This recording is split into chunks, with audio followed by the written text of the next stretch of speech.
experto electoral, asesor electoral regional del PNUD, Luis Martínez Betanzos, porque ciertamente estamos a 2 días de la elección y la verdad es que el clima respecto fundamentalmente a los organismos electorales en estos días, en estas semanas, ha ido en un creciente halo de, la verdad, preocupación por cómo se va a desenvolver el proceso electoral, cómo finalmente se va a definir una votación claramente estrecha.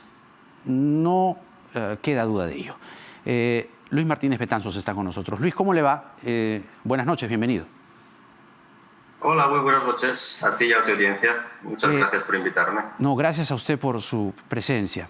Ya he visto por allí que usted y la ONU en general ve como preocupantes y peligrosos los ataques contra el Jurado Nacional de Elecciones y la OMPE. Entendiendo su experiencia, porque usted ha estado en distintos procesos electorales y el que más nos llama la atención es el último en el que ha estado usted, que es Bolivia. ¿Qué puede usted decirnos sobre este clima enrarecido en el sistema electoral de cara a la validez del proceso y de cara a los resultados que tienen que conocerse desde el día domingo?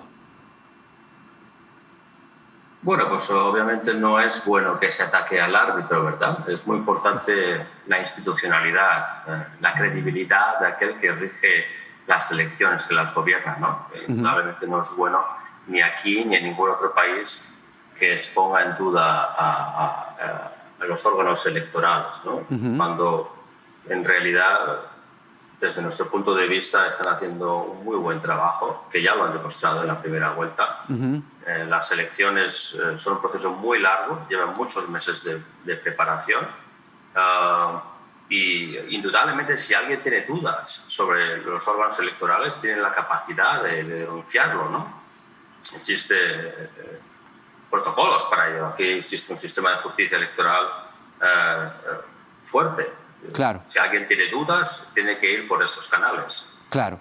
El problema, como lo veníamos diciendo en la presentación, es que hay una constante andanada de ataques. Hoy día, aunque muy reducida, se ha reportado una manifestación frente a la casa del presidente del Jurado Nacional de Elecciones.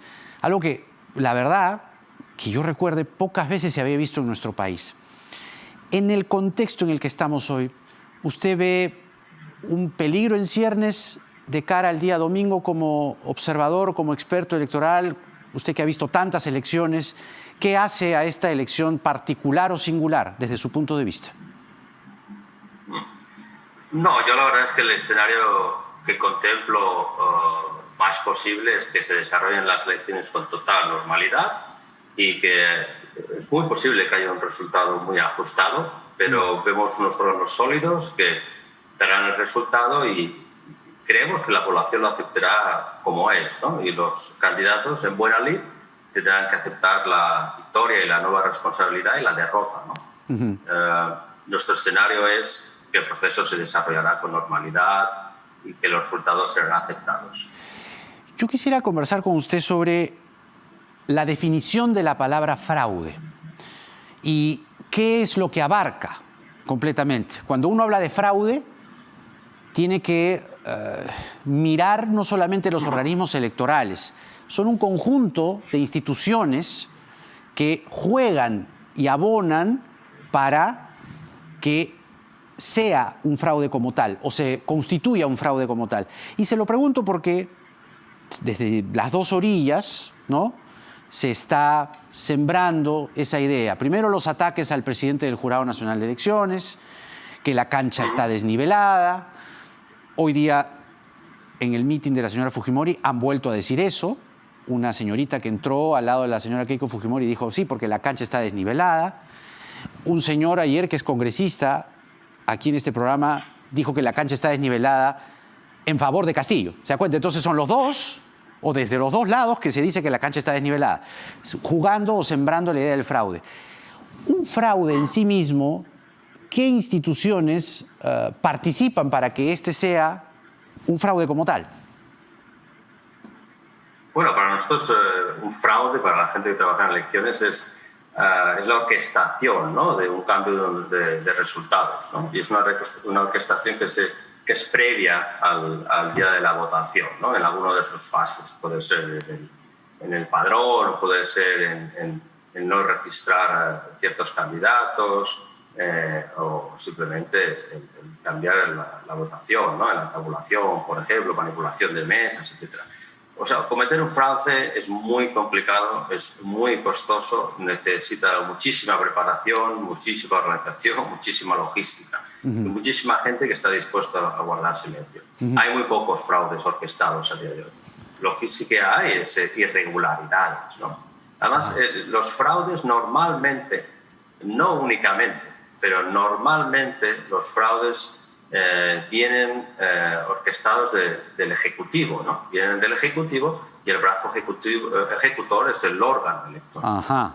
En el caso de Perú me parece evidente, que creo que es muy evidente para todos, que el Ejecutivo está jugando un papel muy leal con el proceso y además pues no tiene un gran interés en la contienda, puesto que no son contendientes, ¿verdad?, a la presidencia.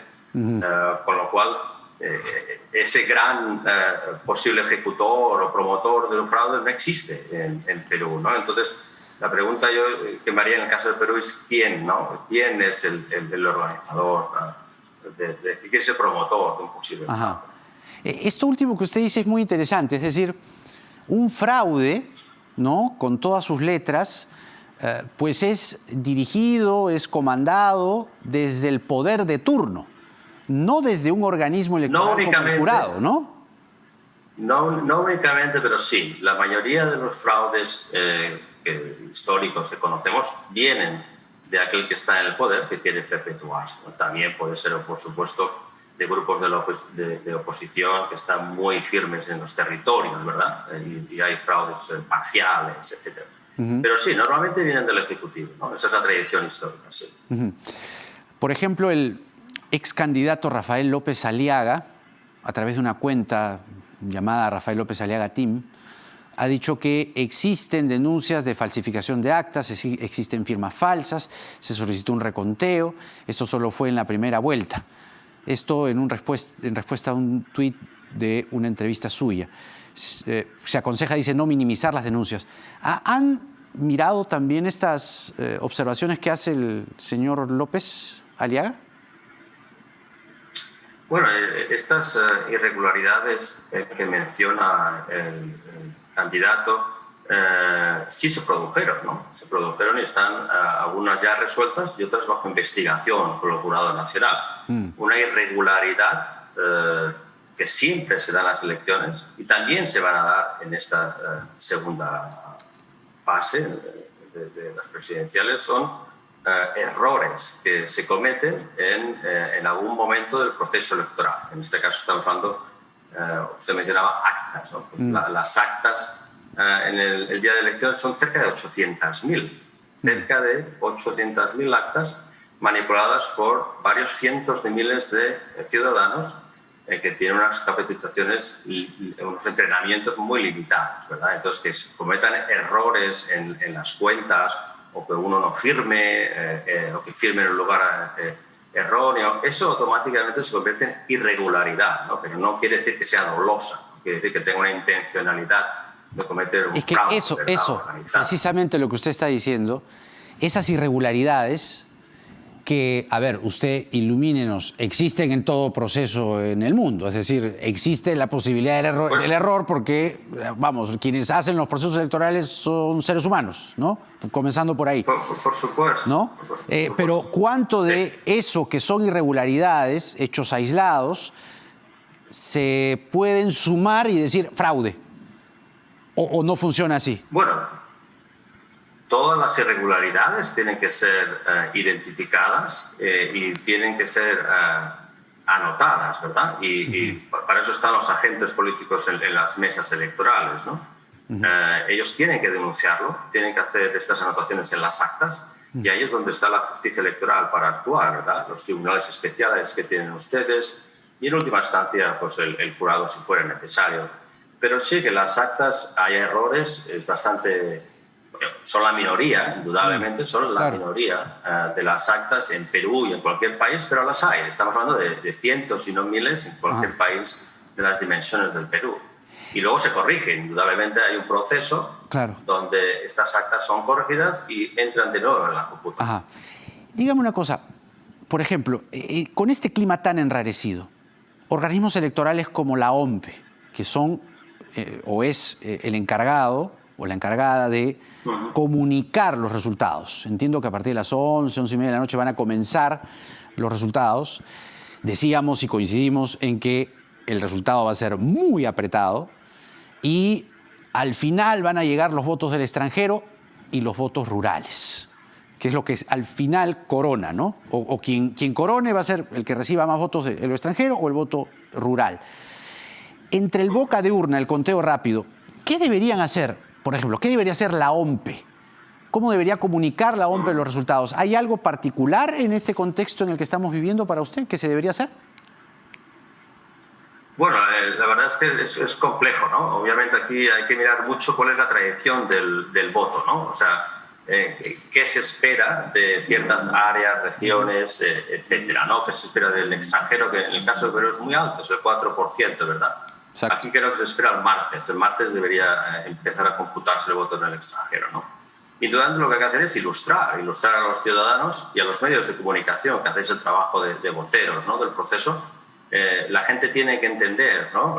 Los procesos, tiene que entender que el voto urbano es el primero que va a llegar a los centros de cómputo, va a ser el primero que se anunciará esa noche electoral a las 11:30. Y bueno, ahora es cuestión de los analistas políticos que nos digan qué tradición tiene el voto urbano, qué tradición tienen ciertas regiones. En todos los países existe un voto histórico, ¿no? Existe una tradición de zonas geográficas que votan por un color o por otro. Y a partir de ahí, cuando uno sabe que indudablemente la ciudad, el voto se computa antes y sale antes, y que el rural llega más tarde por cuestiones geográficas, pues ahí uno tiene que hacer un análisis, ¿no? Y hay que tener mucha paciencia en las elecciones, mucha paciencia. Los resultados no se conocen en ningún país con el 30%. Hay que esperar, ¿no? A que se compute más. Y si eso ha ajustado, como dicen los analistas políticos como usted, entonces hay que esperar hasta el último minuto, ¿no? Todos los votos cuentan. Paciencia, don Luis, es lo que más está faltando en esta elección. Le agradezco mucho por esta entrevista, ha sido un gusto esta charla y hasta una nueva oportunidad. Buena estancia en Perú. Hasta pronto. Mucho gusto, muchas gracias. El asesor electoral del Programa de las Naciones Unidas para el Desarrollo, Luis Martínez Betanzos, con nosotros, asesor electoral regional, tiene una amplia mirada respecto a los procesos y bueno, ahí tiene usted el mensaje final. Paciencia. Cuando se den los resultados, paciencia. Pausa y regresamos con Gabriela Vivanco. Ella es periodista ecuatoriana. Vamos a mirar el proceso del Ecuador recientemente sucedido, porque nada está dicho.